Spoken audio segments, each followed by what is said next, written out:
You can't see lasers in space. This wasn't one of those human sci-fi movies. This was real life. And Trilly knew that in real life, lasers aren't blue, glowing death rays. Not in the vacuum of space. If a laser is to be seen, the photons must reach the observer's eyes, and the point of lasers is that all the light ends up at the target. And lasers don't make explosions. They make burn marks or even holes. So what was he looking at? Let's backtrack a little bit. Everything was going wrong, and all Trilly could do was stare at the TAC map helplessly. The collective ships were attacking. Hordes of biodrones flying like missiles towards the outmatched High Terran science fleet. Human ships were accelerating at full burn towards the battle, but they were too far away. Trilly cursed the fleet captain for not letting the humans send support ships ahead of time. Ambassador Laurent listened to a message over his neural transplant before relaying the information to Trilly. Command sending a message to the enemy ships using those High Terran codexes you gave us. Let's hope they listen. Trilly thought it was useless, but anything was better than nothing right now. His breath quickened as he watched the drones cross the void, getting closer and closer to the fleet. The human ships weren't fast enough. They wouldn't get there in time. The comms request reached the enemy fleet, and Trilly could only hope that it would interest them enough to call off the first volley. Please. Please. There was no response.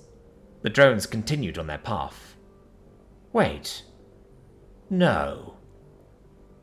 Trilly watched as the drones veered off their path away from the fleet, and towards the closest group of human ships. They don't have defenses against the biodrones. He watched in horror as the drones closed the gap. They started disappearing as the ship's defensive cannons disabled them at a surprising speed, but it didn't matter. Their payload was already delivered. As each drone was shot, they burst apart in a cloud of genetically engineered microbes, their momentum carrying them into the ranks of human ships. One by one, the icons for the human ships blinked out, as each was torn apart by the swarm of microbes engineered to chew through metal, composites, and anything else in their way. Trilly couldn't look. This was their fault. They were the ones who dragged the humans into the crossfire. Trilly, it's fine. There's no one on those ships. Wait, what? Seeing his confusion, Laurent continued. The ships are piloted by AIs. Never mind, now's not the time. Just know that nobody died. Trilly looked at Laurent quizzically, but didn't press further. Just at that moment, a second salvo of drones were fired, aimed for the science fleet. At the same time, the remaining human ships had joined up with the science fleet, and another fleet of human ships were heading towards the collective fleet, with more following behind. Laurent grinned. Oh, those aliens done goofed. Now we get to bring the fight to them instead of playing defense. So what's the plan? What weapons will you be utilizing? Missiles and lasers, most likely. They're not the most modern weapons, but they're what we have on hand.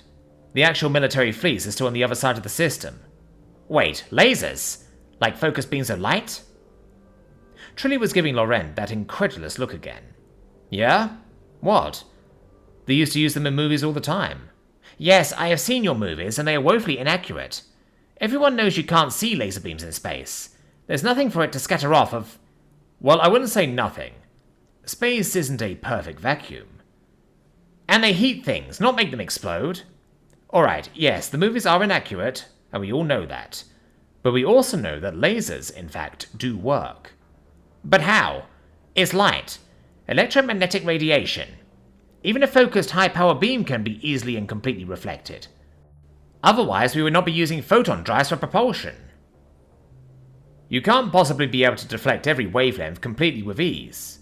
Total quantum-level deflection of all wavelengths is still very hard to achieve and has too many limitations in other aspects. Trilly just stared at the human. What? Can your ships deflect lasers with 100% efficiency? Laurent asked incredulously. Yes! How? Photon absorption fields are effective for low-powered light sources and give our ships a wide range of temperature tolerance, while our hulls can be made fully reflective for stronger power sources. It has been standard technology for centuries, with primitive photon field technology developed before we ever reached space, and total reflection shortly after the unification of the fundamental forces. Shit. I'm assuming these ships also have such technology? Correct. The old Collector's technology is around half a century behind the Hyterum Union, and their ships don't have the best materials technology, but lasers will still be ineffective. The floor shifted as the battle cruiser they were on started accelerating.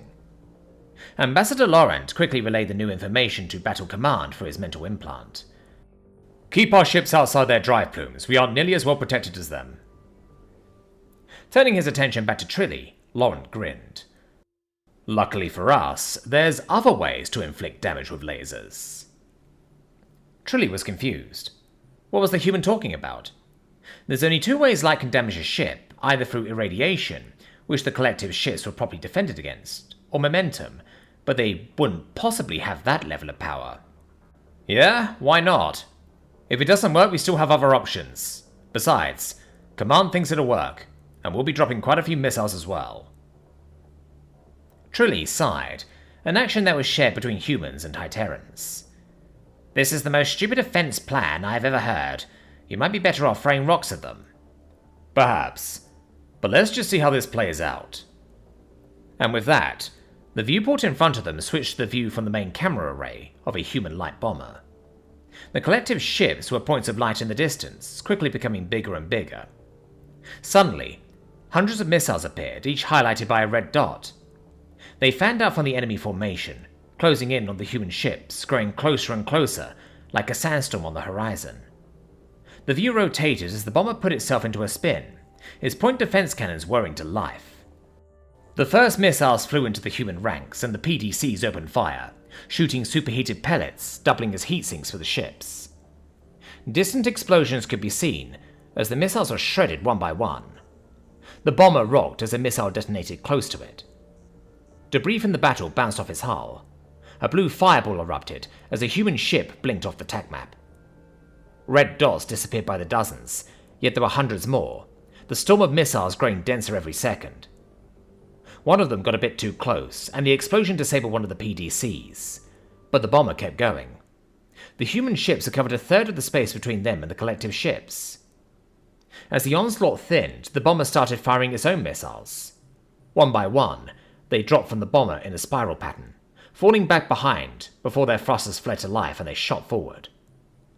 The other bombers did the same, and the volley of missiles shot towards the distant cluster of dots that was the enemy. Then, an electric field charge from the collective fleet went off, and 5 of the human ships blinked out.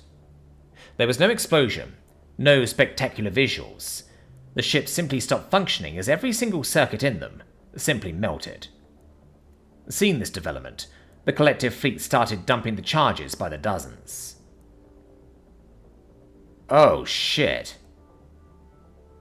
The human formation immediately shifted, spreading apart, dodging away from the anti-electronic charges. Then came the biodrones, the same ones that had torn through the first human ships like nothing. The humans were taking casualties. Icons started blinking out on the tac map. First it was the larger, less maneuverable battleships, then the smaller destroyers and bombers. The view in the viewport blinked and switched to another view from a small frigate. The human ships started firing defensive missiles, but it wasn't enough. At this pace, the human fleet would be annihilated before their missiles even hit the collective ships. A flash, a streak of blue. One of the collective artillery ships disappeared from the tac map. The viewport zoomed in on its wreckage, the hull cleaved clean through. What was that? Ha! There's our laser. That's not a laser. You can't see lasers in space. He knew that.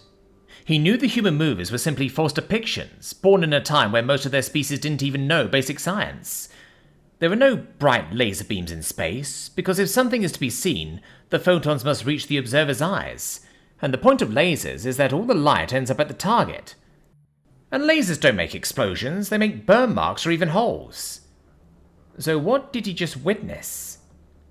Then it happened again, and realization finally hit him. The humans are crazy, he thought. The human movers were never meant to be accurate.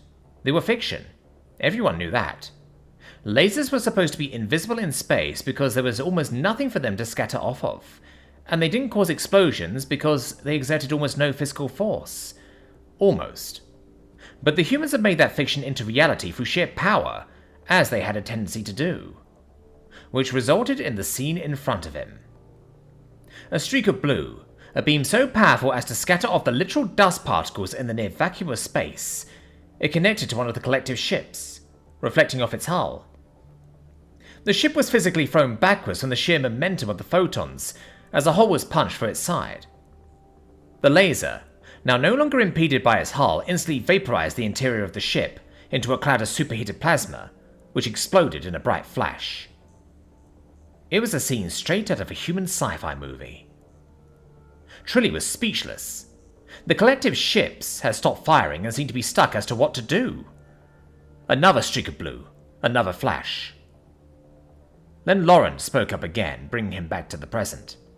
"Hey, Trilly, you said the collective ships have inferior materials?" Trilly replied absent-mindedly, still focused on the scene unfolding in front of him. "That is correct." The collective ships had finally broken out of their trance and were taking evasive maneuvers, utilizing the time delay to make aiming the lasers impossible. But 3 out of their 5 artillery ships had already been destroyed, along with their supply of biodrones and electric field charges. Although they are still stronger than human ships.